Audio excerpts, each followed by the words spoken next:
Hello சைடெக் friends, இந்த வீடியோவோட topic என்னென்னா, நீங்கள் புத்திசாலி தான், ஆனால் அது உங்களுக்கே தெரியாது. அது எப்படி எனக்கே தெரியாது? ஏன்னா நம்ம நிறைய நேரங்களில் நமக்கு போதுமான அளவுக்கு அறிவு இல்லை, அல்லது திறமை இல்லை, நம்ம மற்றவங்க மாதிரி இல்லை, நம்ம சரியாக இயங்கலை, இல்லை சரியாக செய்யலை அப்படின்ற ஃபீலிங் நமக்குள்ளே இருக்கும். ஏன்னா மற்றவங்க நம்மளை சொல்கிற வார்த்தைகளை நம்ம அப்படியே நம்பிட்டு இருக்கோம். ஆனால் அது அப்படியே இருக்கணுன்ற அவசியம் இல்லை. இந்த வீடியோவில் ஒரு 5 விதமான ஒரு பாயிண்ட்ஸ் நான் சொல்ல போகிறோம். இந்த பாயிண்ட்ஸ் ஒரு எஜுகேஷனல் பர்பஸ்க்காகவும் ஒரு அவேர்னஸ் பர்பஸ்க்காகவும் தான் கொடுக்கப்படுது. Not completely scientifically studied things. So அப்படி இருக்கிற பட்சத்தில் இந்த 5 விஷயங்களை நீங்கள் கம்பேர் பண்ணி பாருங்கள். இந்த 5 விஷயங்கள் உங்களுக்குள்ளே இருக்குன்னா உங்களுக்கு நீங்கள் ஒரு புத்திசாலியாக உங்களை நீங்கள் கருத முடியும். அது மற்றவங்க சொல்கிற வார்த்தைகளை நம்ம எடுத்துக்க வேண்டிய அவசியம் இல்லை. ஃபஸ்ட் பாயிண்ட் போகுமா? நான் ராஜ்குமார், உளவியல் சிகிச்சையாளர், சைக்காலஜிக்கல் டெக்னிக்ஸ் சைடெக் தமிழ் மூலமாக இந்த வீடியோ நான் உங்களுக்கு கொடுத்துட்ருக்கேன்.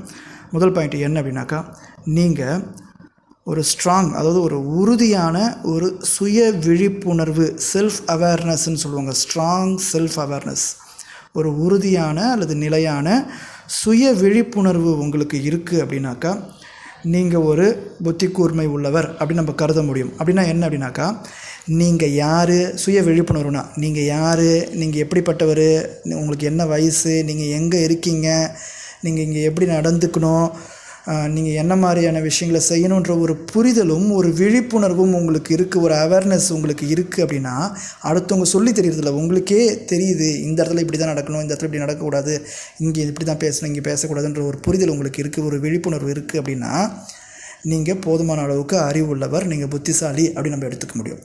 ரெண்டாவது விஷயம் போகும், அப்சர்வர்னு சொல்லக்கூடியது. நீங்கள் கூர்ந்து கவனிப்பவர் அல்லது உற்று நோக்குபவர்னு சொல்லுவாங்க. நீங்கள் உங்களை வெளிப்பாக வச்சுக்கிறீங்களே, அதே மாதிரி உங்களை சுற்றி யாரெல்லாம் இருக்காங்க, எப்படிப்பட்ட மனிதர்கள் இருக்காங்க, அவங்க என்ன பண்ணிகிட்ருக்காங்க, என்ன நடந்துகிட்ருக்கு, நம்ம எந்த இடத்துல இருக்கோம், என்ன செஞ்சிட்ருக்கோம், அதாவது நம்மளை சுற்றி இருக்கிறவங்க யார், என்ன போயிட்டுருக்கு, நபர்களை தாண்டி என்ன விதமான பொருள்கள் இருக்குது, இது எந்த இடம் அப்படின்றது நீங்கள் கவனிக்கிற ஒரு நபரா, ஒரு உற்று நோக்கிற ஒரு நபரா, அதை நீங்கள் புரிஞ்சுக்கிற நபராக நீங்கள் இருக்கீங்கனாலும் நீங்கள் ஒரு புத்திசாலி என்று கருதப்படுவர்.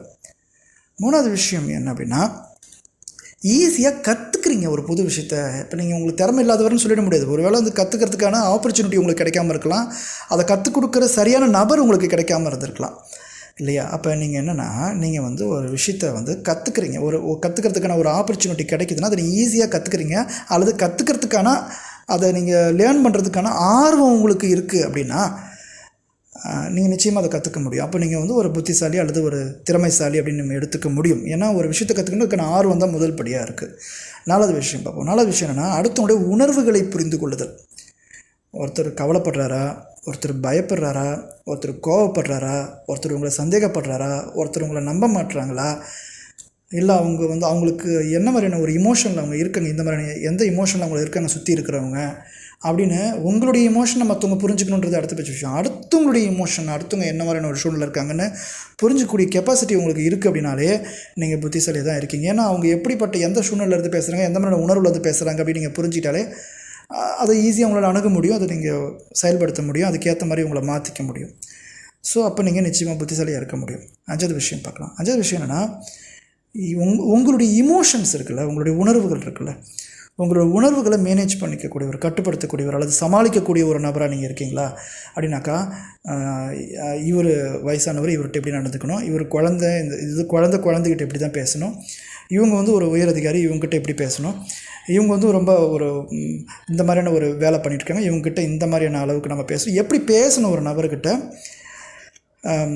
அப்படின்ற நம்ம புரிஞ்சு நடந்துக்கணும்னா முதல்ல என்ன பண்ணணும், நம்ம உணர்வுகளை நம்ம கண்ட்ரோல் பண்ண தெரிஞ்சிடணும். இப்போ கோவம் அப்படின்றது ஒரு உணர்வுன்னு வச்சுங்க. இப்போ எனக்கு தோணுது நான் கோவப்படுறேன் அப்படின்னு இல்லாமல், யாருக்கிட்ட கோவப்படுறோம், எந்த அளவுக்கு கோவப்படுறோம், எவ்வளோ அளவுக்கு கோவப்படுறோம், இந்த இடத்துல நான் கோவத்தை எப்படி கட்டுப்படுத்திக்கிறேன் அப்படின்னு இருக்குது. ஆசைப்படுறதுலாம் செஞ்சிட முடியுமா? செஞ்சிட முடியாது. இந்த இடத்துல ஆசைப்படக்கூடாது, இந்த இடத்துல ஆசையை கண்ட்ரோல் பண்ணிக்கணும், கட்டுப்படுத்திக்கணும். இல்லை இந்த அளவுக்கு இவங்கக்கிட்ட ஆசையை வெளிப்படுத்தலாம், இல்லை இந்த அளவுக்கு இவங்ககிட்ட இந்த ஆசையை வெளிப்படுத்தாமல் வேறு விதமாக வெளிப்படுத்தலாம், இல்லை ஆசையை வெளிப்படுத்தாமல் இருக்கிறதே நல்லது, இல்லை ஆசையை இந்த சமயத்தில் கட்டுப்படுத்தணும் அப்படின்னு. பய உணர்வு இருக்குது. பயம் இருக்குன்னா பயத்தை அப்படியே வெளிப்படுத்து, பயத்தை இந்த இடத்துல காட்டக்கூடாது, இந்த இடத்துல சமாளிக்கணும், இவங்ககிட்ட நம்ம பயத்தை தெரியப்படுத்தலாம் அப்படின்னு. எந்த அளவுக்கு நம்மளுடைய உணர்வுகளை நம்ம கட்டுப்படுத்துகிறோம், இல்லை கையாளுறோம் அல்லது வெளிப்படுத்துகிறோம், யாருக்கிட்ட எந்த இடத்துல அப்படின்றத பொறுத்து இருக்கக்கூடிய தன்மை உங்களுக்கு இருக்குது அப்படின்னாக்கா நீங்கள் நிச்சயமாக புத்திசாலியாக கருதப்படுவார். So psychological techniques sciatic Tamil மூலமாக ஒரு 5 விஷயத்தை நான் இந்த வீடியோவில் நான் உங்களுக்கு ஷேர் பண்ணிக்கணும்னு நினச்சேன். நான் ஏற்கனவே சொன்ன மாதிரி இது எஜுகேஷன் பர்பஸ்க்காகவும் ஒரு அவேர்னஸ் பர்பஸ்க்காகவும் தான் உங்களுக்கு இந்த வீடியோ நம்ம கொடுத்துட்ருக்கோம். நான் ராஜ்குமார் உளவியல் சிகிச்சையில் நிச்சயமாக பயனுள்ளதாக இருக்கும்னு நினைக்கிறேன். இதை நீங்கள் ஒப்பிட்டு பாருங்கள். இதை ஒப்பிட்டு பார்க்கும்போது இதை உங்களால் ஏற்றுக்க முடியலன்றது நீங்கள் கமெண்ட் பாக்ஸில் கமெண்ட் பண்ணுங்கள். இந்த வீடியோக்கு சேனலுக்கு புதிய வந்தாக்க நீங்கள் சப்ஸ்கிரைப் பண்ணி வச்சுங்க, பெல் பட்டனையும் கிளிக் பண்ணிங்க, கமெண்ட் பண்ணுங்கள், ஷேர் பண்ணுங்கள். இதே மாதிரியான ஒரு புத்திசாலி இல்லைன்னு நினைக்கிற நபருக்கு நீங்கள் இந்த வீடியோ ஷேர் பண்ணுங்கள். உங்களுக்கு சரியான அறிவு கூர்மை உங்களுக்கு கரெக்டான அளவுக்கு இருக்கா, எந்த அளவுக்கு இருக்குன்னு உங்கள் மென்டல் ஏஜ் உங்களுடைய மனதின் வயது எந்த அளவுக்கு இருக்குன்னு தெரிஞ்சுக்கிட்டுனா அதுக்கு நீங்கள் சரியான அளவுக்கு நீங்கள் ஒரு உளவியலாளரை சந்தித்து நீங்கள் ஐக்யூ அசஸ்மெண்ட் பண்ணிங்கன்னா உங்களுக்கு எந்த அளவுக்கு அறிவாற்றல் இருக்குது, உங்களோட மனதோட வயது என்னன்றது நம்ம தெரிஞ்சுக்க முடியும் அப்படின்றது நாங்கள் தெரியப்படுத்திக்கிறேன். நான் ராஜ்குமார், உளவியல் சிகிச்சையாளர். இந்த வீடியோ பார்த்ததுக்கு நன்றி. தேங்க்யூ ஃபார் வாட்சிங்.